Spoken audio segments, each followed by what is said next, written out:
ಕಾರ್ಮಿಕ ವಿರೋಧಿ ಕೇಂದ್ರ ಸರ್ಕಾರದ ಜನವಿರೋಧಿ ನೀತಿಯನ್ನು ಖಂಡಿಸಿ ದಿನಬಳಕೆ ವಸ್ತುಗಳ ಬೆಲೆ ಏರಿಕೆಯನ್ನು ತಡೆಗಟ್ಟಲು ಒತ್ತಾಯಿಸಿ ವಿದ್ಯುತ್ ಮಸೂದೆ ಬೀಜ ಮಸೂದೆಯನ್ನು ವಾಪಸ್ ಹಾಕಿಗಾಗಿ 4 ಲೇಬರ್ ಕೋಡನ್ನು ಹಿಂಪಡೆಯೋದಕ್ಕಾಗಿ ಆಗ್ರಹಿಸಿ MSP ಕಾನೂನು ಜಾರಿಗಾಗಿ ಬೆಳೆ ವಿಮೆ ಹಣ ಬಿಡುಗಡೆ ಮಾಡಬೇಕಂತೇಳಿ ಒತ್ತಾಯಿಸಿ ಇವತ್ತು ಅತಿವೃಷ್ಟಿ ಬೆಳೆ ನಷ್ಟ ಪರಿಹಾರ ಕೊಡಬೇಕಂತೇಳಿ ಇವತ್ತು ತೊಗರಿಗೆ ಬೆಂಬಲ ಬೆಲೆ ಕೊಡಬೇಕು, ತೊಗರಿ ಬೆಳೆಗಾರರನ್ನು ಸಂರಕ್ಷಣೆ ಮಾಡಬೇಕಂತೇಳಿ ಒತ್ತಾಯಿಸಿ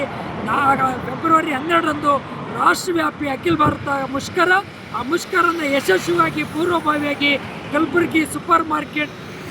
ಚೌಕ್ ಪೊಲೀಸ್ ಸ್ಟೇಷನ್ನಿಂದ ಜಗತ್ ವೃತ್ತದವರೆಗೂ ಪಂಚದ ಮೆರವಣಿಗೆ ನಡೆಸಿ ಕಲಬುರಗಿ ಮಹಾಜನತೆ ನಾಳೆ ಅಖಿಲ ಭಾರತ ಮುಷ್ಕರದಲ್ಲಿ ಸಾರ್ವಜನಿಕರೆಲ್ಲರೂ ಕೂಡ ಕೈ ಜೋಡಿಸ್ಬೇಕು, ಯಶಸ್ವಿಗೊಳಿಸಬೇಕು, ಶಾಂತಿಯುತವಾಗಿ